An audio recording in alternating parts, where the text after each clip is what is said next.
جو بھی جھگڑا امریکہ کا تھا اور ابھی بھی کوئی ختم نہیں ہوا، اس کا تعلق محض یوکرین اور رشیا، یوکرین کی جنگ یا رشیا کے وزٹ سے نہیں ہے، بلکہ اس کا پرنسپل تعلق جو ہے 2017-18 کے اندر افغانستان سے امریکہ کے وڈرال سے ہے، جہاں امریکہ عمران خان گورنمنٹ سے اور پاکستان کی اسٹیبلشمنٹ سے زیادہ بہتر کوآپریشن جو ہے وہ ایکسپیکٹ کرتا تھا. لیکن عمران خان نے اس میں وہ کہا جو عمران خان کو کہنا چاہیے تھا کہ پاسٹ از ڈیڈ. اور یہی اسٹیٹسمین شپ ہوتی ہے جب آپ نے ریلیشن شپ امپروو کرنے ہوتے ہیں تو آپ یہ کہتے ہیں کہ ماضی میں جو کچھ بھی ہوا وہ ہوا، اب ہم مستقبل کی طرف دیکھ رہے ہیں. As far as I am concern, inverted commas میں عمران خان کے جو ورڈس تھے، as far as I am concerned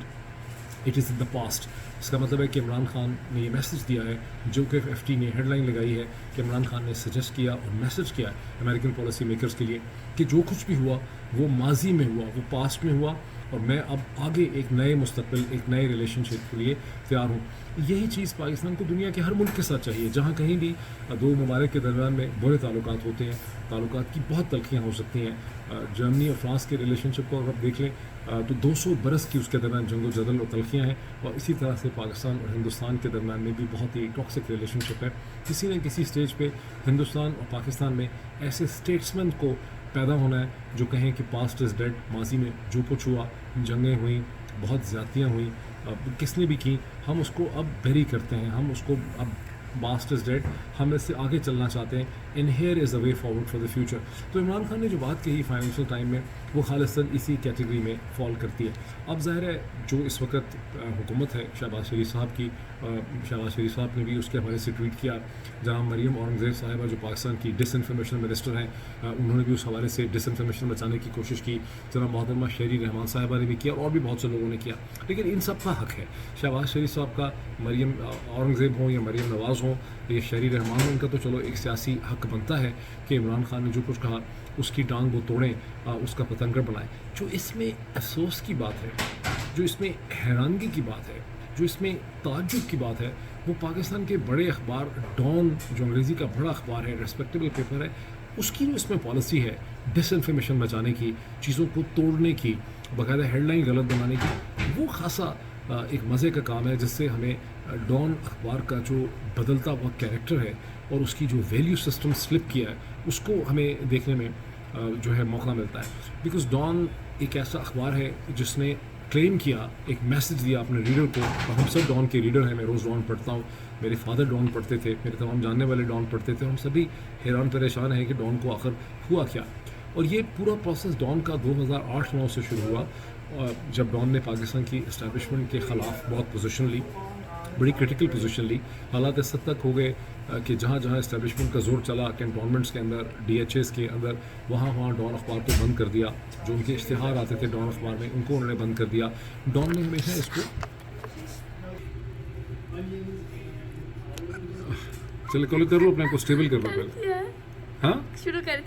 کر دیا. اچھا،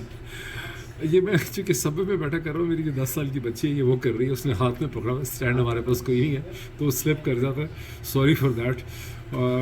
سو بیسکلی میں کیا کہہ رہا تھا کہ ڈان اخبار کا جو اس میں کیریکٹر ایمرج ہوا ہے وہ بہت انٹرسٹنگ ہے. بیکاز ڈان نے جو میسج دیا اپنے ریڈرز کو، ہم سب کو، وہ یہ دیا کہ ڈان کا ان پرنسپل ایک سٹینڈ ہے پاکستان کی اسٹیبلشمنٹ کے، پاکستان کی پالیٹکس میں انکرجن اور انٹرونشن کے خلاف. یہ پوزیشن تھی ڈان کی جو انکریزنگلی پرومیننٹ ہوئی 2007-8 کے بعد، اور اسے بہت سے طبقہ فکر نے ویلکم بھی کیا اور سمجھا گیا کہ آزادی صحافت کی خاطر ایک پرنسپل سٹینڈ جو ہے وہ ڈان اخبار نے لیا ہے. لیکن ساتھ ہی جو چیز دیکھی، ظاہر ہم اینالائز بھی کرتے ہیں نیوز پیپر کو، جو چیز دیکھی میں نے کہ وہ ڈان کا جھکاؤ جو ہے وہ 2010 سے، جب اس وقت حکومت پیپلز پارٹی کی تھی 9-10 سے، تو ڈان کا جھکاؤ جہاں اسٹیبلشمنٹ کے خلاف تھا، وہاں ان کا جو اسٹینڈ پوائنٹ اسٹیبلشمنٹ کے خلاف تھا، وہاں ڈان کا جھکاؤ جو ہے وہ پی ایم ایل این اور نواز شریف صاحب کی طرف رہا. تو اگر آپ ڈان کی ایڈیٹوریل دیکھیں، ہیڈ لائنس کی ساخت اور کنسٹرکشن دیکھیں، سٹوریز کی چوائس دیکھیں، بیکاز اخبار میں بہت امپورٹنٹ ہوتا ہے کہ آپ سلیکٹ کیا کرتے ہیں اور آپ اومٹ کیا کرتے ہیں. تو ڈان نے جو بھی آج تک پبلیکیشنز اپنی کی ہیں گزشتہ 12 برس میں، جھکاؤ ان کا پی ایم ایل این کی طرف اور نواز شریف صاحب کی طرف رہا. بیکاز ایک پرنسپل اخبار کی پالیٹکس میں یا اخبار کے ٹرینڈز میں ہوتا ہے کہ آپ ایک سٹنگ گورنمنٹ جو ہے اس کے لیے کرٹیکل ہوتے ہیں، اور جو اس کی اپوزیشن ہوتی ہے اس سے آپ سمپیتھیٹک ہوتے ہیں. تو جہاں تک 2008 اور 2013 کے درمیان آصف علی زرداری اور پیپلز پارٹی کی حکومت تھی اور ڈان پیپلز پارٹی کی گورنمنٹ کا بہت کرٹیکل تھا اور نواز شریف صاحب کی پنجاب میں حکومت تھی اور انفیکٹ آدھے سے زیادہ پاکستان میں حکومت کر رہے تھے، ان کی پارٹی کے ساتھ ڈان جو ہے وہ سمپیتھیٹک نظر آتا تھا، تو اس کی لاجک سمجھ آتی تھی کہ وہ اپوزیشن کو سپورٹ کر رہے ہیں اگینسٹ دی سٹنگ گورنمنٹ. لیکن 2013 سے پھر بھی فیڈرل گورنمنٹ کی طرف رہا، پنجاب گورنمنٹ کی طرف رہا اور ان کی تنقید جو ہے وہ اسٹیبلشمنٹ کی طرف رہی. پیپلز پارٹی ظاہر اس سے گم ہو گئی اور ان کا تنقید کا جو بہت بڑا ٹارگیٹ اور ہدف تھا وہ عمران خان کی پارٹی اور تحریک انصاف رہی، which was actually very surprising because اخبار کا اگر پچھلا پرنسپل یہ تھا کہ وہ ایک انکمبنٹ گورنمنٹ کو کرٹیسائز کرتے ہیں بیکاز میڈیا کا مین مقصد ہی ہے کہ you speak to the power. تو ڈان نے 2013 سے 2018 کے درمیان میں اس پرنسپل کو کھل کے وائلیٹ کیا. ان کی تنقید کا نشانہ عمران خان اور تحریک انصاف بنی جو کہ اپوزیشن تھی اور ان کی تنقید کا نشانہ اسٹیبلشمنٹ بنی وچ میڈ سینس.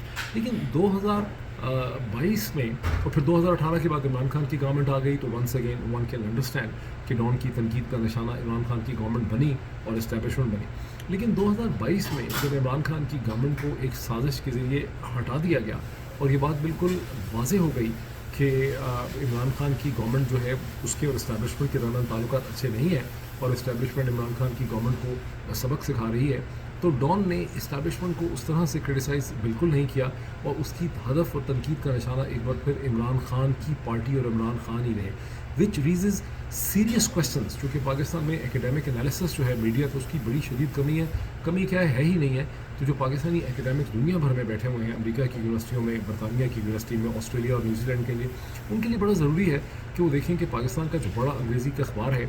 اس کا کس قسم کی ٹرینڈ ہے. مجھے تو اللہ کرے کہ میں غلط کہہ رہا ہوں لیکن مجھے تو ایسا لگتا ہے کہ جس اسٹریٹجک میڈیا سیل کی بات کی جاتی ہے جس میں کوئی 2 درجن کے قریب اس وقت اینکر پرسن بھی ہیں، جرنلسٹ بھی ہیں اور بھی بہت سے لوگ ہیں جو ایک ہی طرح کی باتیں کرتے ہیں، ہر دن ان کو کہیں سے لگتا ہے میسج آ گیا اور اس کے بعد وہ اس کو پیٹنے شروع کر دیتے ہیں، ڈن ٹو ڈیتھ کر دیتے ہیں. ڈان اس کا ایک طرح سے حصہ بن چکا ہے وچ از ایکچولی سیریس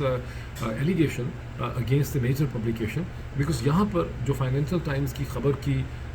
گردن مروڑی ہے یا اس کا مقصد اس کو توڑا ہے، توڑ موڑ کے ڈان نے پریزنٹ کیا، اس کے ساتھ ہی یہ جو سارا کا سارا so called strategic media cell ہے اس نے بھی اپنا پروپیگنڈا شروع کر دیا اور حکومت کو بھی بیسکلی ڈان ہی کی ہیڈ لائن ہے جس نے گورنمنٹ کو، کیونکہ فائنینشیل ٹائم کا انٹرویو تو پبلش ہو گیا تھا 12 تاریخ کو پاکستان کے حساب سے، ڈان کی سٹوری 13 تاریخ کی آئی ہے، اس کے کم از کم 24 گھنٹے کے بعد یا آلموسٹ 14 تاریخ کے قریب ڈان کی سٹوری 13 تاریخ کو آئی ہے. تو ظاہر ہے کہ جو ہیڈ لائن ڈان نے لگائی ہے فائنینشیل ٹائمز کی سٹوری کے اوپر، یہ ایک سوچ سمجھ کے کہ اس کی امپلیکیشنز کیا ہوں گی، ڈان نے اس سٹوری کے ذریعے پی ڈی ایم کی حکومت کو، پیپلز پارٹی کو، پی ایم ایل این کو اور اس کے بعد جو ان کا میڈیا سیل ہے اسٹریٹجک میڈیا سیل، اس کو ایک پلیٹ فارم پرووائڈ کیا ہے، اس کو ایک کانٹیکس، اس کو ایک بیس پرووائڈ کی ہے اپنے پروپیگنڈے کو لے کر آگے چلنے سے، وچ ریزز سیریس کویشچن کہ ڈان جو ہے کیا اس اسٹریٹجک میڈیا سیل کا حصہ جو ہے وہ بن چکا ہے. تو یہ بہت انٹرسٹنگ چیز ہے. جیسا کہ میں نے کہا کہ میں یہاں صوبے میں بیٹھا ہوں واشنگٹن کے اندر، دنیا بھر میں سب سے زیادہ اگر کسی ایک جگہ پہ سب سے زیادہ پڑھے لکھے پاکستانی ایگزسٹ کرتے ہیں، اپورڈلی موبائل ہیں، سوسائٹی کے اندر ویل انٹیگریٹڈ ہیں، سب سے طاقتور جو پاکستان کا ڈائسپورا ہے اتنا نہیں ہے انفارچونیٹلی جتنا اس کو امریکن سوسائٹی میں اور پالیٹکس میں اور یہاں کے کارپوریٹ ورلڈ میں انٹیگریٹڈ ہونا چاہیے تھا، اتنا تو بالکل بھی نہیں ہے. میری بڑی خواہش ہوگی کہ یہ اس کی انٹیگریشن بڑھے. لیکن پھر بھی سب سے زیادہ جو پڑھا لکھا اور اپورڈلی موبائل کمیونٹی پاکستانیز کی ہے وہ امریکہ میں ایگزسٹ کرتی ہے، پروفیشنل کمیونٹی ہے، اپر مڈل کلاس کمیونٹی ہے اور یہاں پر ٹوٹل کنسنسس ہے اس حوالے سے